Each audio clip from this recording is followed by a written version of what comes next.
I'm going to give her a little bit of this ghee. Just take that and I want you to put it on your hand and rub it all over your foot. You're going to take your Kansa wand and you're going to start by rubbing back and forth along the bottom of the foot. Now, initially it may feel a little bit cool to the touch, but after a while you really don't notice that it's metal.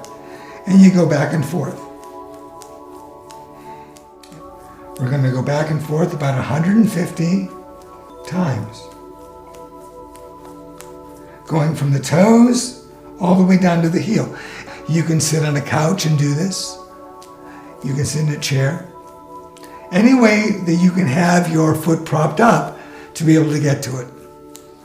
Then you're going to take the Kansa wand and you do little circles. You isolate each toe, you stretch it out. Then we're going to go around and around the foot, around the perimeter of the foot. So you make little clockwise circles. You'll take your hand with the other and do it the other side. We're going to come around the other side. We're going to do this 11 times. Come around the other side. Clockwise circles. That was a thing that I want to encourage people to realize when I talk about doing circles on the body generally. We talk about doing clockwise circles. The reason for that, according to the tradition of Tibetan Ayurveda, is that the clockwise circle is actually more calming and restorative for the body. And counterclockwise circles will make it so that you feel more stimulated. And for the purpose of detoxification and rejuvenation, clockwise circles will serve much better. So I'm going round and around, all around the periphery of the foot, to the top of the toes, on the other side. And again, like you see, I'm not holding it on one hand. You want to make it so that when you're working with your Kansa wand, that you always make it so your hand feels comfortable. One of the things to be aware of, and we teach this in all of our body work, is you want to have it so your hands are never torqued one way or the other like this. If you do this or do that with your wrist, what's going to happen is it blocks the prana or the chi at the wrist, and it can cause problems for you. In this situation, we just keep the hand in a nice, comfortable position the whole time. And now we're going to go just around the heel. So you're going to go around the inside of the heel, the bottom of the heel, and then you'll come along the bottom of the foot like so. And just use it. And what's nice about these nice rounder surfaces, as you go around the corners of your foot, because the surface of the Kansa is so big and so well domed, that what it'll do is it'll feel nice and smooth. Even when you're using the side of this dome, it feels comfortable just as much as if you were using the bottom. So we're doing that 7 times. Then we're going to go onto the top of the foot. And again, we're not going to press hard. The idea is that there's not much meat up here on this part of the foot. So it's only a matter of just rubbing the Kansa wand back and forth over the foot without much pressure. And then I'm going to come to big circles on the bottom of the foot.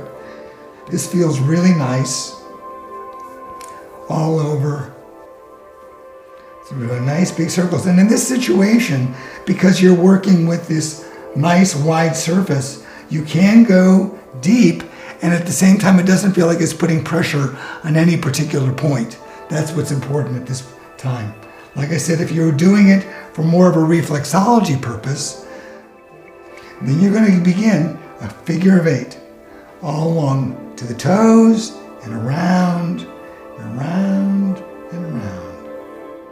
You're crossing over right in the middle of the foot, the area called Talhridayam, the heart point of the foot.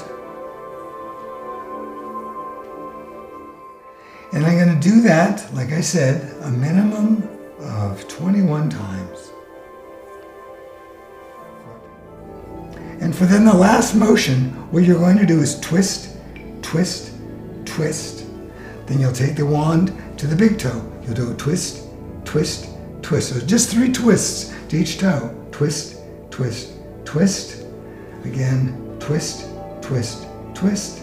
4th toe, twist, twist, twist. 5th toe, twist, twist, twist. Okay. Then, because we're just working on ourselves, what we're going to do is just wipe the oil off. The idea is at this point, rinsing the feet off and getting that oil and that toxicity off the feet is a really great idea. And there's a rhythm that you get as you move the wand that feels really smooth and natural, and it was very, very soothing. The other thing that I was struck by was when I finished one foot and put my feet down was the coloration difference and the sensation difference between my feet. The foot that I had done the wand with was much brighter and felt really alive and both warm and cool at the same time. And then the second foot, when I did that, it was much easier. And one of the things I noticed was that it, like Bob said, it definitely doesn't feel like metal. It felt just smooth, no rough points or anything, and just very relaxing. Right now my feet feel both relaxed and I feel my whole body feels alive.